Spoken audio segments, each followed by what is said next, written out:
बिस्मिल्लाहिर्रहमानिर्रहीम। अस्सलाम वालेकुम स्टूडेंट्स, आई होप सो आप सब खैरियत से होंगे और आप लोगों की ही फरमाइश पे अब मैं केमिस्ट्री के लेक्चर्स अपलोड करना स्टार्ट कर रही हूँ और मुझे उम्मीद है कि आपको बहुत अच्छी समझ आएगी।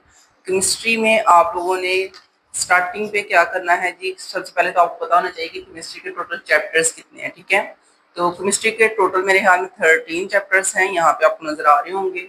इनमें से आप लोगों ने फर्स्ट चैप्टर जो रीड करना है वो है state of matter and phase state, यानी कि मैटर क्या है, उसकी स्टेट्स कितनी होती है। मैटर तो आप लोगों ने पढ़ा हुआ है, फिजिक्स में भी आपको मैंने बताया था मैटर क्या होता है। Anything that has mass and occupies space, यानी कि कोई भी चीज है जिसका कोई ना कोई मैस है और वो जगह घेरती है, उसको हम कहेंगे वो मैटर है। जैसे हमारे इर्द गिर्द पाई जाने वाली तमाम चीजें ही मैटर हैं, ठीक है। एंड फेज स्टेट यानी कि कैसे कैसे मादा की हालतें चेंज होती हैं। आपको बताया सॉलिड से लिक्विड, लिक्विड से गैस, काफी चीजें इनकी चेंज हो जाती हैं। पानी अगर वो आइस की स्टेट में यानी कि जमा हुआ है तो आप उसको मेल्ट करोगे तो वो लिक्विड बन जाएगा, तो इसका मतलब उसकी फेस चेंज हो गया, ठीक है। उसके बाद नीचे वाला जो आपका चैप्टर है वो है एटॉमिक स्ट्रक्चर, फिर है केमिकल बॉन्डिंग, और उसके अलावा जो आगे वाले चैप्टर्स हैं इंशाल्लाह वो जैसे जैसे हम स्टार्ट करेंगे मैं आपको बताती जाऊंगी। आज हमने फर्स्ट चैप्टर स्टार्ट करना है जो कि है state of matter and phase change. State of matter and phase stage में आप लोगों को सबसे पहले ये एसएलओ नजर आते हैं, जिसमें वो बताते हैं कि स्टूडेंट्स ने क्या क्या पढ़ना है इस चैप्टर में। उसकी ज्यादातर रीडिंग जो है वो टीचर्स ही करते हैं, बच्चों को नहीं पढ़ाया जाता, लेकिन मैं आपको एक दफा बता देती हूँ कि इसमें क्या क्या है। केमिस्ट्री की डेफिनेशन है, उसके अलावा आपको प्लाज्मा वगैरह के बारे में बताएंगे जो कि हमारे पास फोर्थ स्टेट होती है मैटर की। उसके बाद आपको केमिस्ट्री की ब्रांचेस के बारे में पता चलेगा, ठीक है, कितनी किस्म की ब्रांचेस हैं। फिर आपको मैटर की डेफिनेशन भी नजर आ रही है। Matter is a substance having mass and occupies space, जो मैंने ऑलरेडी आपको बता दिया। उसके बाद आप लोगों को नीचे इसकी कुछ और बताया जा रहा है कि स्टेट्स, प्रॉपर्टीज, माइक्रोस्कोपिक लेवल पे हमने इनको अलग अलग करना है, सेपरेट आउट करना है। उसके बाद नीचे एक्सप्लेन करेंगे एलिमेंट्स, कंपाउंड और मिक्सचर में क्या क्या फर्क है, इनमें डिफरेंस क्या है, ये होते क्या है। उसके अलावा आपको आइडेंटिफाई किया जाएगा कि ये क्या है, सॉल्यूशंस क्या होते हैं, कोलाइडल्स क्या है, उसके बाद सस्पेंशंस क्या होते हैं, इनके बारे में आपको ओवरव्यू करवाया जाएगा, इस चैप्टर में बताया जाएगा, ठीक है। तो स्टार्ट करते हैं इस चैप्टर को। तो चैप्टर का स्टार्ट है हमारे पास व्हाट इज केमिस्ट्री। तो स्टार्टिंग पे ही आप लोगों को सबसे पहले केमिस्ट्री के बारे में बताया जा रहा है कि केमिस्ट्री क्या है, ठीक है। तो केमिस्ट्री वर्ड से ही पता चल रहा है, इसमें केमिकल्स होंगे, ठीक है। सारी बात है, केमिस्ट्री का लफ्ज ये इस तरह का है कि उसके नाम में आधी चीजें पता चल रही हैं कि उसके नाम में क्या है, ठीक है। तो फिजिक्स में हमें जैसे पता चलता है कि हमें फिजिकल तौर पे चीजों को देख सकते हैं, काम कर सकते हैं, वैसे ही केमिस्ट्री में हमें पता चल रहा है कि हमने केमिकल्स के बारे में पढ़ना है, ठीक है।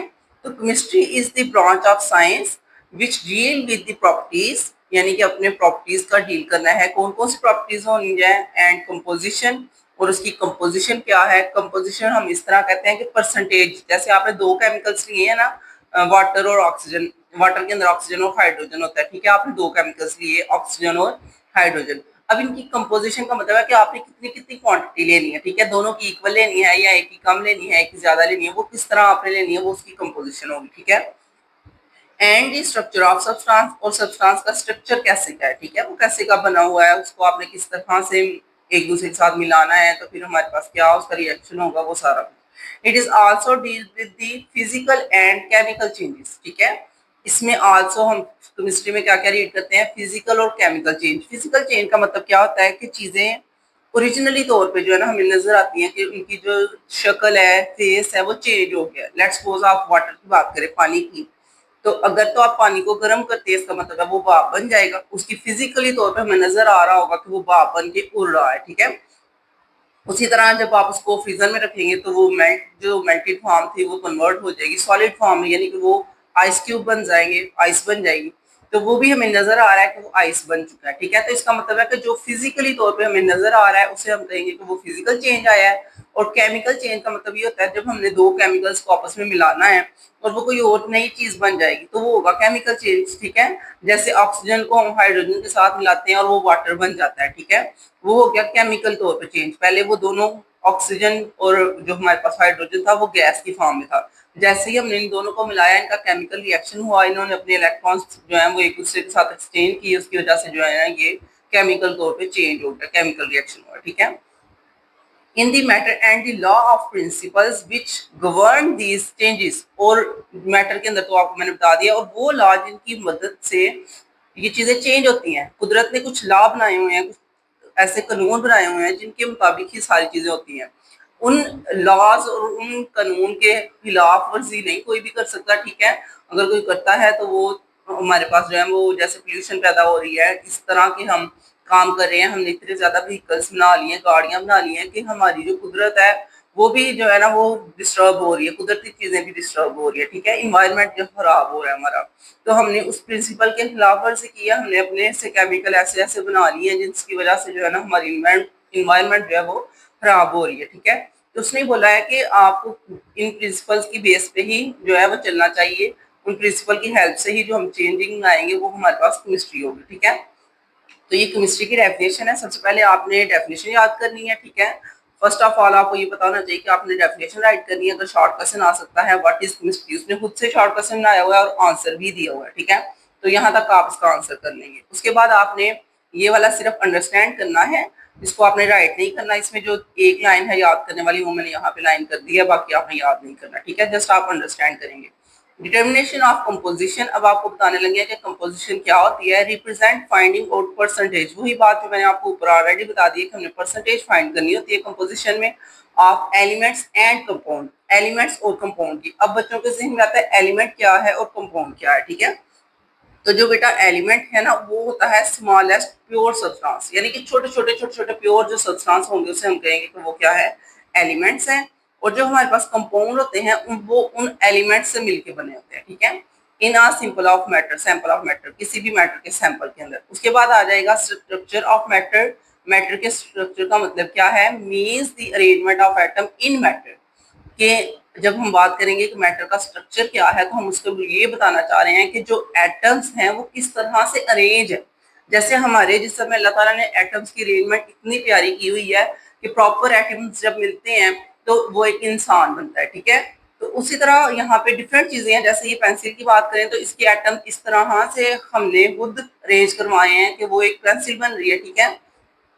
इसी के अलावा आप कुदरत में देखेंगे तो हर चीज जो है वो मैटर की अरेंजमेंट से ही बनी है, ठीक है। अगर मैटर की अरेंजमेंट अच्छी तरह ना की जाए तो कोई भी चीज की शेप या कोई भी चीज अच्छी नहीं बन सकती, ठीक है। तो हम किसी भी मैटर की अरेंजमेंट इस तरह करते हैं कि वो जो हमें रिक्वायर्ड चीज है जो हम बनाना चाहते हैं वो भी बन जाती है, ठीक है। उसके बाद है both physical and chemical changes may be brought about by absorption और एवोल्यूशन ऑफ एनर्जी। कहते हैं जो फिजिकल और केमिकल चेंज होते हैं वो क्यों होते हैं, किस वजह से होते हैं, वो मे बी बॉट यानी कि हो सकता है वो किस वजह से हो रहे हैं, बाय अब्जॉर्प्शन। हो सकता है कि किसी ना किसी चीज ने हीट अब्जॉर्ब की है। जैसे लेट्स सपोज मैं आपको कह रही हूँ कि खाना बन रहा है चूल्हे के ऊपर, तो वो जो खाना है वो किस वजह से बन रहा है, खाना जो बन रहा है प्रेशर कुकर के अंदर आप बना रहे हैं वो उसको आप हीट प्रोवाइड कर रहे हैं ना, चूल्हा ऑन किया आपने, तो जो आप हीट प्रोवाइड कर रहे हैं वो हीट जो है वो खाने ने अब्जॉर्ब किया है, वो जो आपने अंदर सब्जी वगैरह डाली थी उसने अब्जॉर्ब किया फिर वो पकी है, ठीक है। तो अब्जॉर्प्शन यानी कि हीट अब्जॉर्ब करेंगे, और एवोल्यूशन, एवोल्यूशन कहते हैं निकालना, इमिट करना। जैसे आपने आइस निकाली है फ्रीजर से तो वो क्या होगा कि वो अपनी एनर्जी को इमिट करना शुरू कर देगी और वो लिक्विड फॉर्म में आ जाएगी, ठीक है। तो यहाँ तो हीट अब्जॉर्ब की जाती है, यहाँ एवोल्यूशन होती है यानी कि निकाल दी जाती है। एनर्जी हमेशा फिजिकल केमिकल रिएक्शन में एनर्जी का बेस है, ठीक है। दुनिया में कोई भी चीज एनर्जी को बगैर सर्वाइव ही नहीं कर सकती। जैसे आप अपने सेल फोन की एग्जांपल ले लें बेटा, अगर आपने इसको चार्ज नहीं किया इसकी एनर्जी खत्म होगी तो वो चलेगा भी नहीं, डेड हो जाएगा, ठीक है।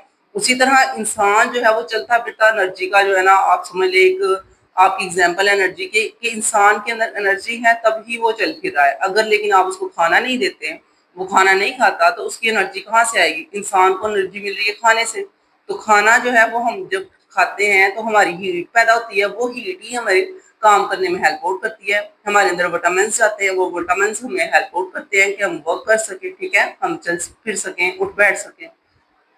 तो अब आप लोगों को पता चल गया कि फिजिकल और केमिकल चेंज होते ही एनर्जी की वजह से है, एनर्जी अब्जॉर्ब करी जाती है या फिर इमिट की जाती है। इसके बाद आ जाती हैं ब्रांचेस। तो ब्रांचेस की बात की जाए तो बेटा ब्रांचेस में आप लोगों को बताया जा रहा है कि कितनी किस्म की केमिस्ट्री की ब्रांचेस हैं, किस तरह इसको हमने नेक्स्ट जो है ना वो फर्दर जो है ना वो बताया है कि आप इस तरह भी केमिस्ट्री में पढ़ रहे हैं, आपकी ये वाली एग्जांपल भी केमिस्ट्री में आती है।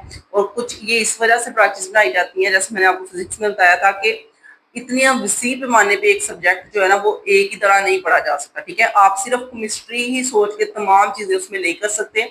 उसमें फिर साइंसदानों को भी मसला आता है, वो उन्होंने अपनी आसानी के लिए जो है ना चीज़ों को अलग अलग कैटेगरी में कर दिया है कि अगर हमने कोई फिजिकल के बारे में, फिजिकली चेंज के बारे में पढ़ना है तो हम वो फिजिकल केमिस्ट्री में पढ़ेंगे, अगर हमने कोई केमिकल रिएक्शन करवाना है तो वो हम केमिकल केमिस्ट्री में, यानी कि हम कौन सी केमिस्ट्री में पढ़ेंगे, ऑर्गेनिक और इनऑर्गेनिक केमिस्ट्री में। इसके बाद आ जाता है अगर कोई आप इन्वायरमेंट के हवाले से पढ़ रहे हैं, जैसे माहौल में तब्दीलियां आ रही हैं तो वो आप इन्वायरमेंटल केमिस्ट्री में पढ़ लें, या फिर अगर आपने किसी न्यूक्लियर रिएक्शन के बारे में पढ़ना है, तो आपने न्यूक्लियर बम ब्लास्ट के बारे में कुछ भी आपने पढ़ना है तो वो आप न्यूक्लियर केमिस्ट्री में पढ़ लो।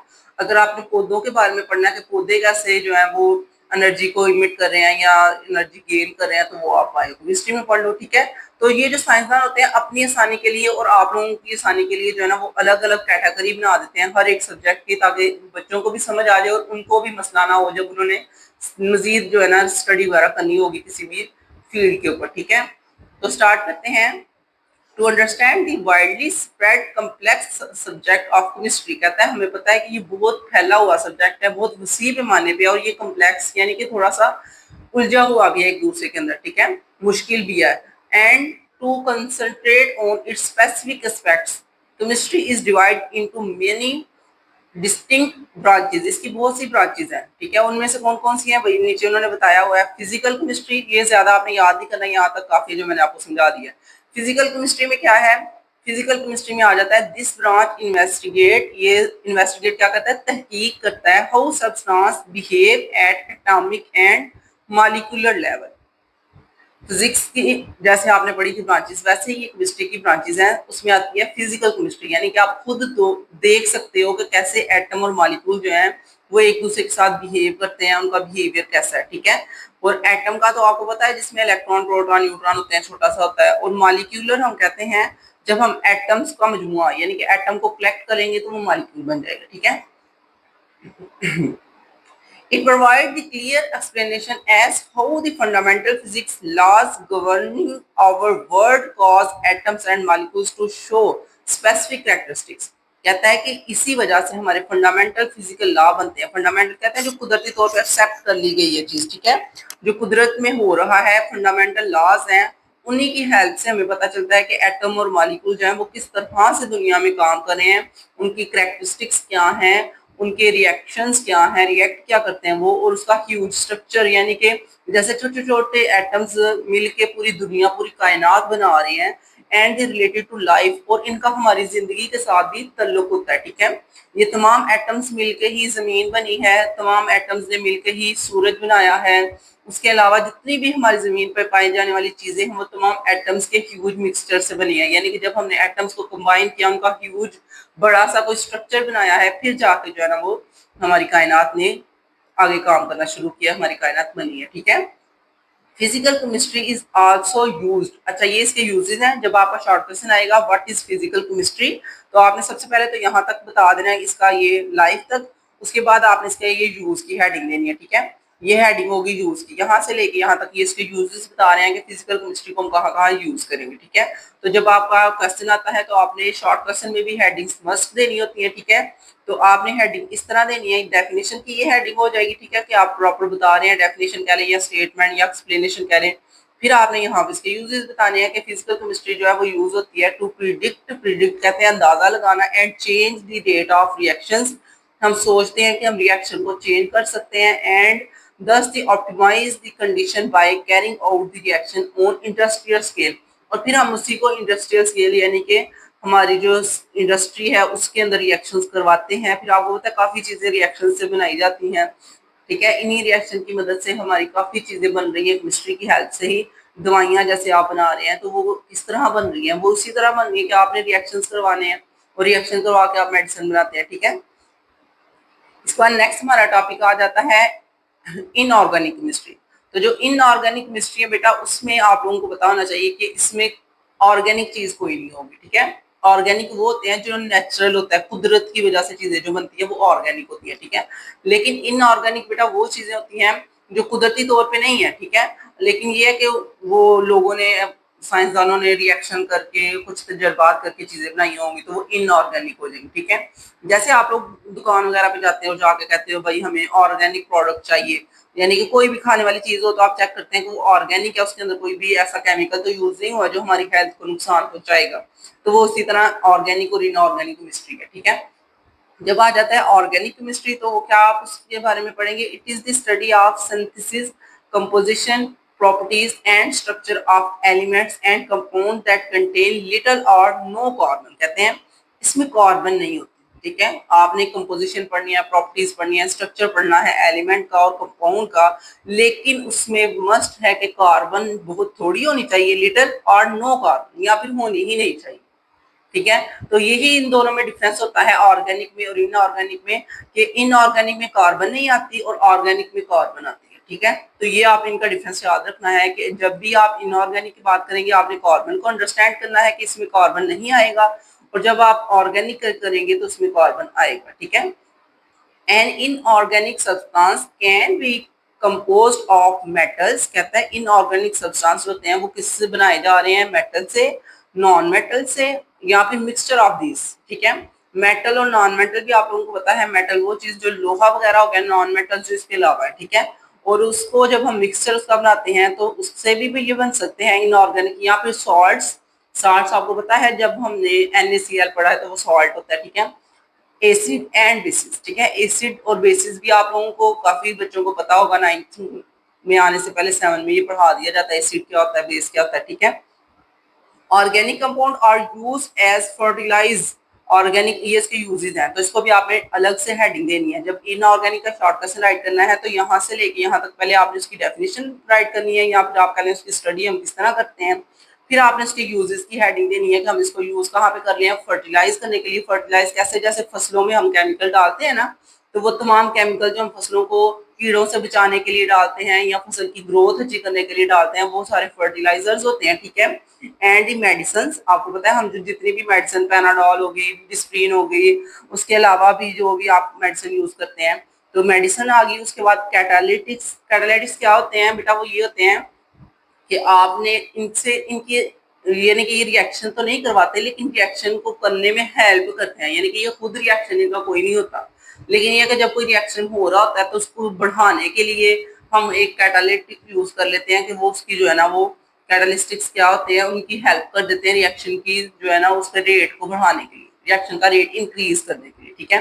उसके बाद आ जाता है पिगमेंट्स। पिगमेंट्स कहते हैं कलर वगैरह को, ठीक है। जैसे आप लोग कह सकते हो कि किसी भी चीज का कलर जो है वो डिफरेंट हो सकता है, चेंज कर सकते हैं हम, तो वो पिगमेंट्स हैं, ठीक है। इसके बाद आएगा कोटिंग। कोटिंग से हम कहते हैं जैसे हमने अपनी कार वगैरह के ऊपर कोट करवाना होता है, ठीक है, ताकि उसे जंग ना लगे, क्योंकि हमें पता है हमारी तमाम गाड़ियां वगैरह लोहे से बनती है, आयरन से, तो उसके ऊपर कोटिंग करवाई जाती है ताकि उसको हम जंग से बचा सकें, ठीक है। एंड मच मोर, और इसके अलावा भी इनऑर्गेनिक केमिस्ट्री बहुत ज्यादा वसी है, ठीक है। तो आपका ये यूजेस शॉर्ट क्वेश्चन में भी आ सकता है, इनऑर्गेनिक के यूजेस बताए तो आपने ये सारे इसके यूजेस याद रखने हैं, ठीक है। इसके बाद आ जाता है ऑर्गेनिक केमिस्ट्री। ऑर्गेनिक का मतलब ही आपको पता है जो कि कुदरती चीजें होंगी, ठीक है। It is the branch of chemistry that deal with the carbon compound. पहले इसकी डेफिनेशन में हम लिखेंगे कि ये कार्बन कंपाउंड होते हैं जिसमें hydrocarbon and their derivatives, hydrocarbon और उनसे बनने वाली चीजें, other than its simple salt like carbonates. यहाँ पे हम कह सकते हैं कि ये बहुत ही सिंपल सॉल्ट है, जैसे हम कार्बोनेट्स कह सकते हैं, बायोकार्बोनेट्स कह सकते हैं, ऑक्सीडाइज कह सकते हैं, और कार्डिवेट्स, ठीक है। या फिर इसको सिंपली तौर पर ये भी कार्डिवेट्स भी कह सकते हैं। इन दिस ब्रांच, इस ब्रांच में आपने क्या पढ़ना है, वी स्टडी, ठीक है, the structure, formation, properties, composition and reaction. Organic chemistry की ब्रांच में आप क्या क्या पढ़ते हैं, फॉर्मेशन यानी कि किस तरह कोई चीज बनेगी, उसकी प्रॉपर्टीज क्या है, उसकी कंपोजिशन क्या है यानी कि आपने कितनी परसेंटेज लेनी है, और उसके रिएक्शंस किस तरह होंगे कार्बन के साथ, कंटेनिंग कंपाउंड, ठीक है। उसके बाद आएगा ऑर्गेनिक कंपाउंड और form in all form of life. कहता है हमारी जिंदगी के तमाम तरह से ये जो है ना ऑर्गेनिक कंपाउंड इसमें पाए जा रहे हैं हमारी लाइफ में, and also essential for life, और हमारी लाइफ का ये बुनियादी हिस्सा है, जरूरत है हमें इसकी, इसके बगैर तो दुनिया में मुश्किल है हमारा रहना, क्योंकि जितनी भी खुराक हम खा रहे हैं वो सारी ऑर्गेनिक चीजों से ही बन रही है, बहुत सी अब ऐसी आ गई हैं जो इनऑर्गेनिक भी हैं, लेकिन हमारा जो बेसिकली है, हम बेसिकली तौर पे तो ऑर्गेनिक चीजों पे ही बेस करते हैं ना, जैसे गंदम होगी, चावल होगी। अगर ये गंदम और चावल नहीं होंगे तो ऑर्गेनिक चीजें नहीं होंगी तो हम सर्वाइव करना भी हमारे लिए मुश्किल हो जाएगा। ठीक है, इसके बाद नेक्स्ट हमारा आ जाता है इन्वायरमेंटल केमिस्ट्री। इन्वायरमेंटल केमिस्ट्री आपको वर्ड से ही पता चल रहा है, आपने इन्वायरमेंट्स के बारे में पढ़ना है, यानी कि आपने माहौल के बारे में पढ़ना है। तो ये जो माहौल है हम अपने इर्द गिर्द देखते हैं, इसके अंदर काफी चीजें चेंज भी हो रही हैं, पोल्यूशन भी आ रही है। इसके अलावा आपको पता है आजकल वेदर इस तरह का हो गया है कि सर्दियां जो है वो लेट जा रही हैं और गर्मियां जो है वो उससे भी लेट, सारे मौसम चेंज हो गए हैं। आप लोगों को नजर आ रहा है आजकल का जो मौसम है वो इस तरह से वेदर चेंज हो रहा है कि हमें समझ नहीं आ रही पहले जो था वो मौसम किस तरह का था और अब कैसे का हो गया हुआ है। वो सारा किस वजह से हो रहा है? ये जो हमारी इन्वायरमेंट को हमने खुद पोल्यूट किया है। हमने ऐसी ऐसी चीजें इन्वेंट कर ली हैं कि जो हमारे लिए तो फायदेमंद है लेकिन हमारी इन्वायरमेंट के लिए नुकसान ना होती हैं। ठीक है, जैसे हमने गाड़ियां वगैरह इन्वेंट की हैं, ये व्हीकल्स हमें तो बहुत हेल्पफुल होती हैं कि हमारी जो है इधर एक जगह से दूसरी जगह हमें जाने में बहुत हेल्प हो जाती है, लेकिन उनसे निकलने वाले केमिकल्स हमारे माहौल को खराब कर रहे हैं, हमारी इन्वायरमेंट डिस्टर्ब हो रही है। ठीक है, it is the scientific study of chemical and biochemical phenomena. कहता है ये एक साइंटिफिक स्टडी है जिसमें हमने क्या पढ़ना होता है, केमिकल और बायोकेमिकल फिनोमिना को। ठीक है, केमिकल कहते हैं जितने भी ऐसी इनऑर्गेनिक चीजें हैं, और बायोकेमिकल जो कि बायो यानी कि जिंदगी के रिलेटेड केमिकल्स होते हैं। ठीक है, that occur in that planet. Planet हमारी अर्थ जो है वो एक प्लेनेट है ना, एक सितारा है। ठीक है, जिसके एक ऊपर हम रह रहे हैं, एक सियारा है, ये सियारे के ऊपर ही हम जिंदगी गुजार रहे हैं। इट इज दी सब्जेक्ट, कहता है इन दी सब सब्जेक्ट, हम इस सब्जेक्ट में क्या पढ़ेंगे, वो स्टडी दी सोर्स, यानी कि कहाँ से चीजें आ रही हैं। सोर्स कहते हैं वो जरिया क्या है, रिएक्शंस, जो रिएक्शन हो रहे हैं, effects and the faith of chemical species in the air. कहता है ये जो रिएक्शंस हो रहे हैं, जो इफेक्ट्स हो रहे हैं, उसका रिजल्ट क्या होगा, उसका एंड क्या होगा हमारी एयर के अंदर। ठीक है, हमारी हवा के अंदर, सॉइल हमारी जमीन के अंदर, एंड वाटर और हमारे पानी के अंदर, इन्वायरमेंट्स। ठीक है, तो ये तीनों चीजें ही आएंगी, हवा, पानी, जमीन, ये तमाम चीजें जो इनके अंदर रिएक्शंस हो रहे हैं, ये तमाम बायोकेमिकल और केमिकली तौर पे उन तमाम चीजों को जब हम स्टडी करते हैं तो वो आ जाती है इन्वायरमेंटल केमिस्ट्री। ठीक है, विदाउट दिस यानी कि हम इसके बगैर it is would be impossible to study the effects that human have on the environment. तो इससे आप हेडिंग दे सकते हैं effects of human on environment. ठीक है, इन्वायरमेंट के ऊपर ह्यूमन का इफेक्ट भी हम इन्वायरमेंटल केमिस्ट्री में ही पढ़ते हैं, या फिर आप ये भी हेडिंग दे सकते हैं कि इफेक्ट्स ऑफ जो है केमिस्ट्री केमिकल्स। ठीक है, केमिकल्स का क्या क्या इफेक्ट पड़ रहा है हमारी जो है ना वो डेली लाइफ के ऊपर, हमारी इन्वायरमेंट के ऊपर, और ये आगे उसकी हेल्प बता रहे हैं कि इसके हम यूज कहाँ कर रहे हैं। इसकी हेडिंग होगी यूजेस। ठीक है, it help in understanding the cause, effects and solution of different type of pollution. हम ये भी देखते हैं कि क्या वजह है पोल्यूशन, क्यों हो रही है, उसका असरात, इफेक्ट्स क्या हो रहे हैं और उसका हल क्या है, हम किस तरह अपनी पोल्यूशन को कम कर सकते हैं जो हमारी इन्वायरमेंट में पैदा हो रही है। ठीक है, तो यहाँ तक आप लोगों को मैंने 4 जो है इसकी ब्रांचेस करवा दी हैं। इंशाल्लाह नेक्स्ट वीडियो में आगे वाली करवाऊंगी। अभी तक के लिए इतना काफी है। जिन बच्चों को समझ आ गया है काइंडली वीडियो को लाइक करें, चैनल को सब्सक्राइब करें ताकि मेरी तमाम नई आने वाली वीडियोस भी आप तक पहुंचती रहें। इंशाल्लाह नेक्स्ट वीडियो में हम नेक्स्ट टॉपिक करेंगे। मिलते हैं नेक्स्ट वीडियो में। अल्लाह हाफिज।